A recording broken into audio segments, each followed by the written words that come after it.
নষ্টের সমাজে নষ্টামিটাই হয়ে যায় স্বাভাবিক, আর ভালো হতে চাওয়াটা সেখানে হয়ে যায় অস্বাভাবিক। দেখেন না, মাঝে মাঝে দেখবেন সংবাদ সম্মেলন করে দাবি করে এদের নিবন্ধনই বাতিল করে দাও। কেন? আরে ইসলামের এই বিধানটার কথা কেন বলবো? এই বিধানটা কেন তারা মানতে চায়? তো ইসলাম মানতে চাওয়া কি অপরাধ? ধর্মীয় স্বাধীনতা এটা চাওয়া কি অপরাধ? প্রত্যেকে তো তার ধর্মেরটাই চাইবে, হিন্দু হিন্দুরটা চাইবে, মুসলমান মুসলমানেরটা চাইবে। কেউ যদি তারটা না চায় সে অপরাধী বটে। অনেকে মাঝে মাঝে বলে, হুজুর অমুক ধর্মের লোকেরা তারা তো তাদের ধর্মরাষ্ট্র বানাতে চায়, ইহুদিরা। ওরা বলে না নাস্তিক্যবাদী রাষ্ট্র বানাবো, ওরা বলে আমরা জায়নিস্ট রাষ্ট্র বানাবো, ওদের ধর্মের ভিত্তিতে চলা রাষ্ট্র বানাবো। আমাকে বলে এগুলো কি ঠিক? এগুলো তো উগ্রতা, এগুলো তো চরমপন্থা। আমি বলি ভাই, ওরা যেটাকে সঠিক মনে করছে এবং যে ধর্মবিশ্বাস ভেতরে লালন করছে, সে যে সেটা প্রতিষ্ঠা করার কথা বলছে, তার দৃষ্টিকোণ থেকে, তার দিক থেকে এটাই তো সততা। তুমি যে নিজেকে মুসলমান পরিচয় দিয়ে আল্লাহর জমিন, আল্লাহর দিনকে বিজয়ী করার কথা বলতে পারছো না এবং দিনের মধ্যে এই বিশ্বাস পোষণ করতে পারছো না, তোমার দিক থেকে এটা হলো চরম ব্যর্থতা এবং চরম, এটা তোমার জন্য লাঞ্ছনা। কারণ আমি যেটা কল্যাণকর মনে করি সেটা অন্যের জন্য কেন চাইবো না? নবীজি বলেছেন, তোমাদের কেউ ততদিন ইমানদারি হতে পারবে না যতদিন না তার আরেক ভাইয়ের জন্য তা পছন্দ করে যা নিজের জন্য পছন্দ করে। আমি আমার জন্য জান্নাত পছন্দ করি, আপনাদের জন্য জান্নাত পছন্দ করতে হবে। আমি আমার জন্য দুনিয়াতে নিরাপত্তা পছন্দ করি, আপনাদের জন্য নিরাপত্তা পছন্দ করতে হবে। আমি আমার জন্য শান্তি পছন্দ করি, আপনাদের জন্য শান্তি পছন্দ করতে হবে। আর শান্তি আসবে রবের বিধান মানলে, নবীর আদর্শ বাস্তবায়ন করলে। রবের বিধান বাদ দিলে আর নবীর আদর্শ বাদ দিলে শান্তি এনে দিবেটাকে? আল্লাহ ছাড়া আর কারো হাতে শান্তি আছে? ইবলিসের হাতে শান্তি আছে? কাফের মুশরিকদের হাতে শান্তি আছে? শান্তি তো শান্তির মালিকের কাছে। এজন্য শান্তির মালিকের আদর্শ যদি পৃথিবীর বুকে বাস্তবায়ন হয়, তবেই না জমিনের বুকে শান্তি নেমে আসবে। এমনকি মানুষ না, খালি বনের যত জন্তু আছে ওরাও শান্তি পাবে পৃথিবীর বুকে যদি ইনসাফ প্রতিষ্ঠিত হয়, আল্লাহর আদর্শ এবং নবীর আদর্শ প্রতিষ্ঠিত হয়। এরপর আল্লাহ তাআলা মুসা আলাইহিস সালামের কথা জানালেন। এই যে যেই কয়জন নবীর নাম আমরা পরপর পেলাম, নূহ আলাইহিস সালাম, হুদ আলাইহিস সালাম, শুআয়ব আলাইহিস সালাম, সালেহ আলাইহিস সালাম, মুসা আলাইহিস সালাম, সমস্ত জাতির ভেতরে একটা কমন চিত্র আছে। আল্লাহ একটা শব্দ বারবার বলেছেন, আল মালা, আল মালা। এই মিম লাম হামজা মালা, এই শব্দের অর্থ কি? আরবি শব্দ। এর অর্থ হলো সমাজের এলিট শ্রেণী, ক্ষমতাধর শ্রেণী, উচ্চস্থানীয় শ্রেণী। প্রত্যেক নবীর দাওয়াতি কার্যক্রমে বাধা সৃষ্টি করেছে মালা গোষ্ঠী। মালা গোষ্ঠী কারা? কৃষকরা না, শ্রমিকরা না, দিনমজুররা না, খেটে খাওয়া লোকেরা না, গরিবরা না, মিসকিনরা না, অসহায় না, বরং নিজ নিজ সময়ের ক্ষমতাধররা, ক্ষমতাসীনরা, এলিট পার্সনরা, তারাই বাধা সৃষ্টি করেছে। যেমন আপনি ইতিহাস যদি পড়েন দেখবেন, নবী মুসা আলাইহিস সালামের জামানায় প্রধান বাধা সৃষ্টি করেছে ফেরাউন হামান। ফেরাউন হামানকে তার সময়ের নেতা। আল্লাহ রাসূল সাল্লাল্লাহু আলাইহি ওয়াসাল্লামের জামানায় বাধা সৃষ্টি করেছে আবু জাহাল, আবু লাহাব, উতবা, শাইবা। তারা কে? তাদের সময়ের নেতা। নবী ইব্রাহিম আলাইহিস সালামের সময় বাধা সৃষ্টি করেছে কে? নমরুদ। নমরুদকে তার সময়ের নেতা। হার জামানায় নেতারাই কেন বাধা সৃষ্টি করে? আজকের বাংলাদেশেও দেখেন, আমাদের হাতে কোন গরিব মানুষটা এসে রশি বাঁধতে পারবে? কিন্তু নেতারা আমাদের হাতে খালি রশি না, হাত করা বেঁধে, কোমরে গরুর রশি লাগিয়ে, পায়ে ডান্ডা বেরি পরিয়ে। আমার নিজেরও আলহামদুলিল্লাহ ঈদের দিনও রিমান্ডে থাকার অভিজ্ঞতা হয়েছে, একটা বছর জেলে কাটানোর তৌফিক হয়েছে। তাহলে এই যে কাজগুলো করে, এমনকি এটাকে কেন্দ্র করে সরিও বলবে না, এটাকে কেন্দ্র করে কখনো নতিও স্বীকার করবে না, মাফও চাইবে না। অথচ এই দেশের গরিব মানুষরা আর যাই করুক, অন্তত আলেমদের শানে এই বেয়াদবি কোশ্চিন কালেও করতে পারবে। বিগত সময়ে যে আলেমরা ভালো অবস্থান রাখে নাই, অপরাধীদের সহযোগিতা করেছে, খেয়াল করলে দেখবেন বহুত বড় বড় নেতাদের উপরও পাবলিক রাগে গিয়ে নিজেরা হাত তুলে ফেলেছে, কিন্তু ওই রকম লেবাসদারি হুজুরদের গায়ে অন্তত লেবাসের ইজ্জত দিতে গিয়ে তারা কিন্তু হাত তোলে নাই। জাতির ভেতরে এতটুকু মানবিকতা, এতটুকু নীতি নৈতিকতা কিন্তু আছে। তাহলে হার জামানায় নেতারা নবীদের পেছনে কেন লাগে, আর নবী যখন থাকে না নবীর ওয়ারিসদের পেছনে কেন লাগে? এটা বুঝলেই ইসলাম আর জাহেলিয়াতের মূল দ্বন্দ্ব কোথায়, মূল কনফ্লিক্ট কোথায় বুঝে ফেলবেন। ইসলাম আর জাহেলিয়াতের মূল দ্বন্দ্বই হলো, ইসলাম হলো আলো। আলো যদি জ্বলে যায়, অন্ধকার কি থাকতে পারে? নাকি আপনাদের কাটা বনে পারে? পারে না। আলো যদি জ্বলে যায়, অন্ধকার লেজ গুটিয়ে পালাতে বাধ্য হয়। বাতিলরা জানে, বাতিলের ধ্বজাধারীরা জানে নবীদের আদর্শ একবার যদি পৃথিবীর বুকে প্রতিষ্ঠিত হয়ে যায়, ওরা পারবে না সমাজের বুকে টিকে থাকতে। ওরা চিন্তা করে, আরে মানলাম নূহকে, মানলাম হুদকে, মানলাম সালেহকে, মানলাম শোয়েবকে, মানলাম মুসাকে, মানলাম ঈসাকে, সমস্যা না, মেনে ফেললাম, কি এমন জটিলতা? কিন্তু তাকে যদি মেনেই ফেলি, তাকে মানার পর বড় বড় বোতল টানবো কিভাবে? তাকে মানার পর চাঁদাবাজি করবো কিভাবে? তাকে মানার পর খুনোখুনি করবো কিভাবে? তাকে মানার পর গরিবের হক মারবো কিভাবে? তাকে মানার পর নারী ইজ্জত নিয়ে ছিনিমিনি খেলবো কিভাবে? তাকে মানার পর বৈষম্য করবো কিভাবে? তাকে মানার পর নিজ দলের লোক অপরাধ করলে তারে ছেড়ে দিব, আর অন্য লোক অপরাধ করলে তার উপর চড়া শাস্তি আরোপ করবো, এগুলো করবো কিভাবে? তখন তো নেতৃত্ব চলে যাবে নবীর হাতে। কারণ নবী থাকাকালীন নবীর উপর মাস্তানি করার অধিকার কার আছে? আর নবী যা বলবেন বলবেন আল্লাহর থেকে, আল্লাহ যা বলবেন নবী যা পৌঁছাবেন সেটাই চূড়ান্ত। এতে ফেরাউনের পছন্দ না হলেও কিচ্ছু আসে যায় না, নমরুদের পছন্দ না হলেও কিচ্ছু আসে যায় না, আবু জাহালের পছন্দ না হলেও কিচ্ছু আসে যায় না। এটা তো ওরা কিছুতেই মেনে নিতে পারে না। কারণ ওরা চায়, অন্ধকারের ধ্বজাধারীরা চায় যে কোনো মূল্যে নিজেদের আধিপত্য টিকিয়ে রাখতে। এজন্য মাথায় রাখবেন, ভাইরাস অ্যান্টিভাইরাসের বিরোধিতা করবেই করবে। এজন্য আমাদের কোন কোন ইমাম বলে গিয়েছেন, হক চিনবা কিভাবে জানো? তোমার যদি বেশি জ্ঞান না থাকে তো সমস্যা নাই, একটা জিনিস সামনে রাখলে হক চিনতে পারবা, সেটা হলো যেই জামানায় মূল বাতিল পরাশক্তি যারা থাকবে, ওই বাতিল পরাশক্তিদের চোখের দিকে এবং ওদের হাতের তীরের দিকে তাকাবা। ওই চোখ এবং ওই তীর মুসলমানদের যে কাফেলার উপর সবার আগে তাক করা দেখবা, বুঝবা তারাই ওই জামানায় সবচাইতে বেশি হকের উপরে আছে। বলবেন কেন? কারণ বাতিল কখনো হককে সহ্য করে নিতে পারবে না, এজন্য ওরা সর্বদাই হকের উপর চড়াও থাকবে। তো বাতিলকে দেখে হক চেনা সম্ভব। আবু জাহাল যদি কারো পক্ষে বলে, যেমন নবীর জামানায় মুনাফিক ছিল নাকি ছিল না? আবু জাহালরা কিন্তু মুনাফিকদের বিরোধিতা করতো না, বরঞ্চ তারা বলতো এরা হলো গুড মুসলিম, পারফেক্ট মুসলিম। আর আবু বকর উগ্রবাদী মুসলিম, ওমর চরমপন্থী মুসলিম, ওসমান আরে ছেলেটাকে ভালো ভেবেছিলাম সেও তো জঙ্গিবাদী মুসলিম, আর আলী এইটার নিয়ে তো কত আশা ভরসা ছিল, এইটাও দেখি সেই রকম অন্য টাইপের। সবাই নিয়ে এই জাতীয় মন্তব্য করবে যে এরা পচা মুসলমান, এরা উগ্রবাদী মুসলমান, এরা চরমপন্থী মুসলমান, এরা সন্ত্রাসী মুসলমান। কিন্তু জিজ্ঞেস করেন আব্দুল্লাহ বিন উবাই ইবনে সালুল কেমন? মুনাফিকদের সর্দার আব্দুল্লাহ বিন উবাই ইবনে সালুল কেমন? বলবে গুড মুসলিম, পারফেক্ট মুসলিম, খাঁটি মুসলিম। মুসলিম হতে হলে এমনই হতে হয়। আপনাদের আশপাশেই তো শাহবাগ, তাই না? শাহবাগীরা যদি কারো পক্ষে বলে যে এই হুজুরটা ভালো, এই হুজুরটা খাঁটি হুজুর, এই হুজুরটা একদম মানে ইসলামের মূল চেতনা ধারণকারী হুজুর, আপনি বুঝবেন ডাল মে কুছ কালা তো জরুর হ্যায়।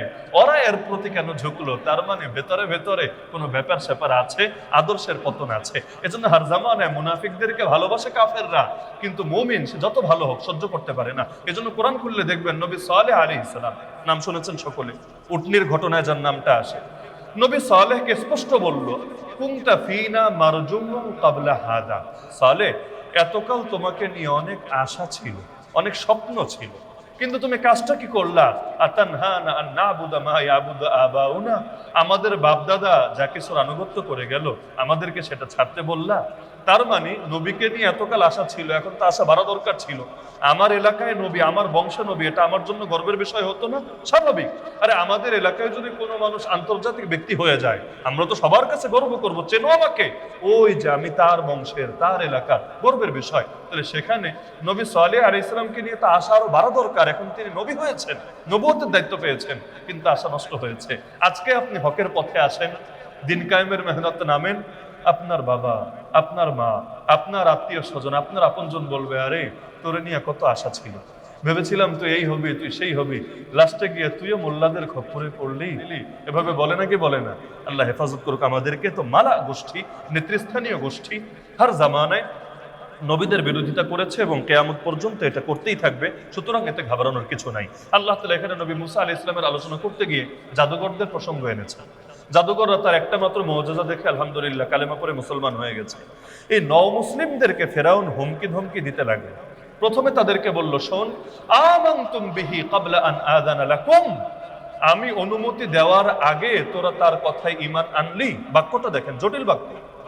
বলতে পারতো কেন ঈমান আনলি, তাই স্বাভাবিক, কেন ঈমান আনলি এটা বলে নেন। আমি অনুমতি দেওয়ার আগে ঈমান আনলি, পার্থক্য বুঝতে পারছেন? তার মানে ঈমান এনেছে, এটা নিয়ে অত সমস্যা না, ওর অনুমতি ছাড়া কেন কাজ করলো এটা নিয়ে সমস্যা। আজকালকার যুগের সেকুলার সরকারগুলোর সাথে মিল পাওয়া যায় নাকি যায় না? ফেরাউন কখনো অতীত হবে না। এই কোরআন কিয়ামতের একদিন আগেও সেকেলে হবে না, পুরনো হবে না।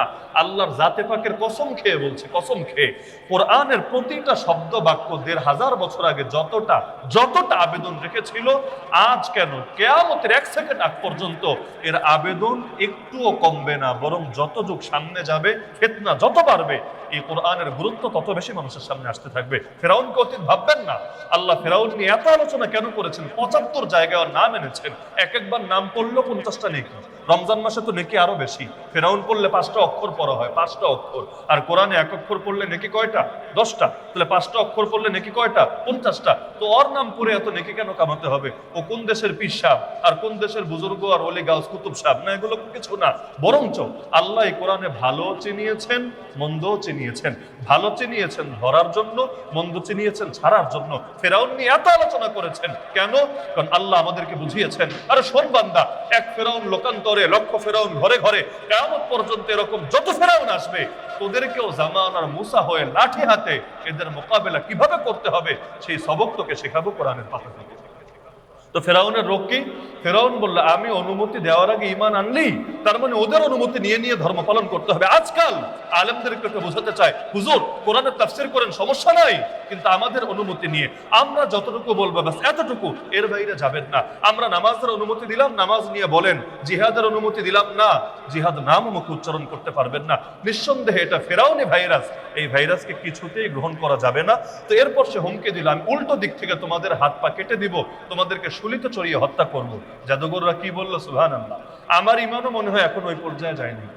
জাদুঘররা নতুন মুসলমান, মাত্র কালেমা পড়েছে, এখনো নামাজ রোজা হজ যাকাত কিছু করতে পারে নাই, না তাবলিগে চিল্লে দিতে পেরেছে, না পীরের খানকায় চিল্লে লাগাতে পেরেছে, কিচ্ছু করার টাইম পায় নাই, না হজ না ওমরা, কিছু না। আলেমদের সোহবতে গিয়া ঘন্টার পর ঘন্টা বসে থাকা না, তাও না।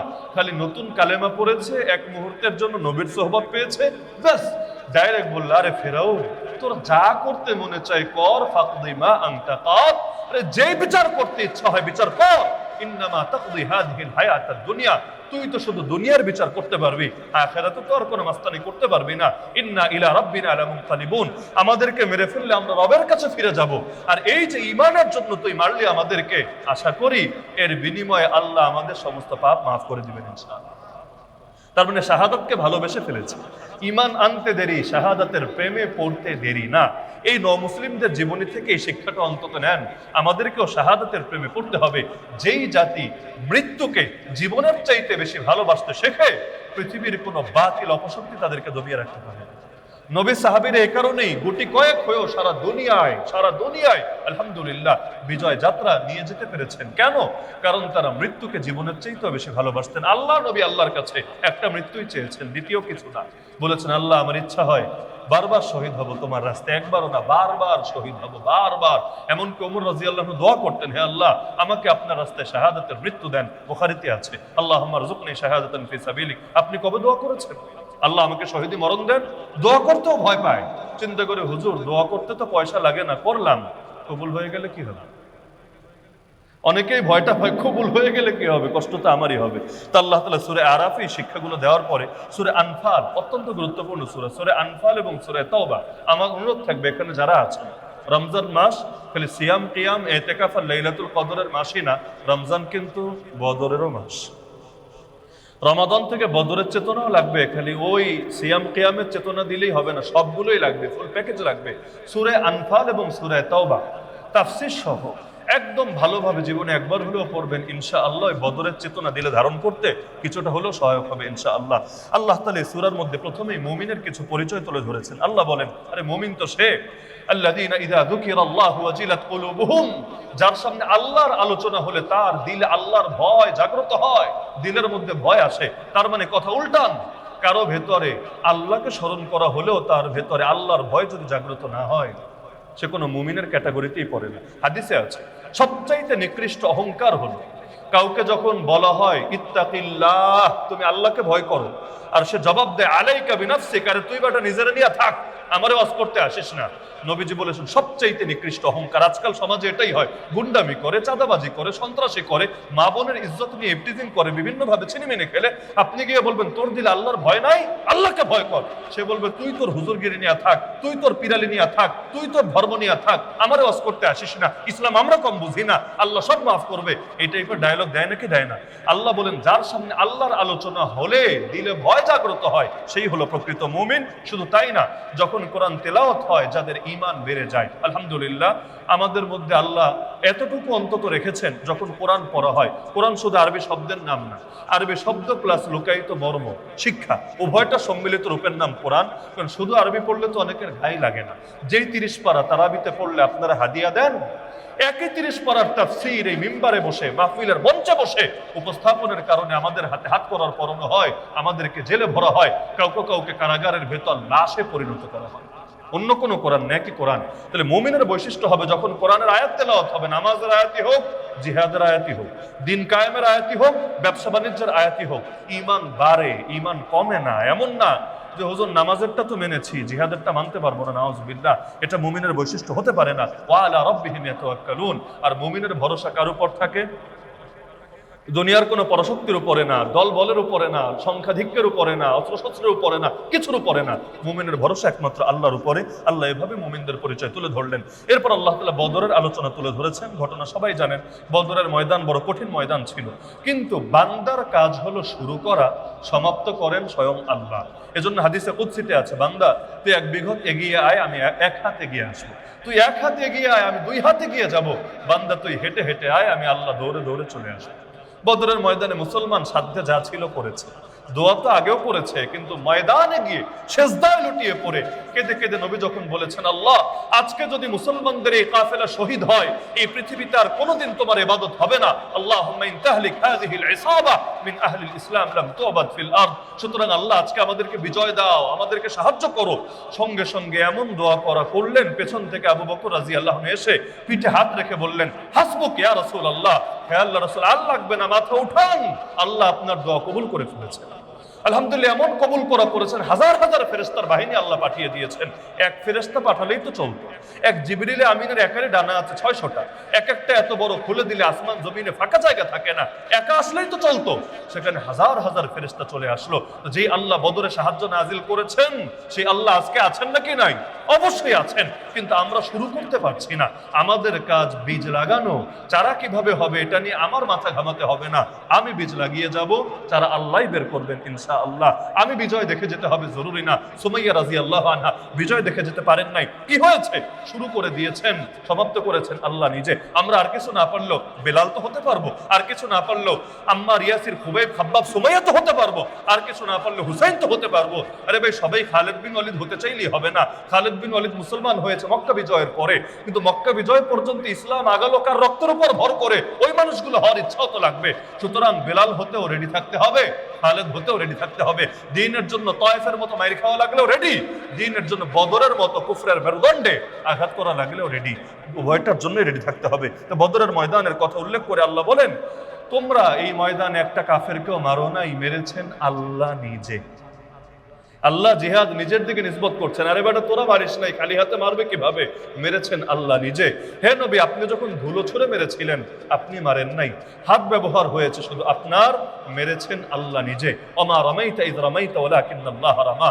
আজকের দুনিয়ায় আল্লাহর নিজাম এটা।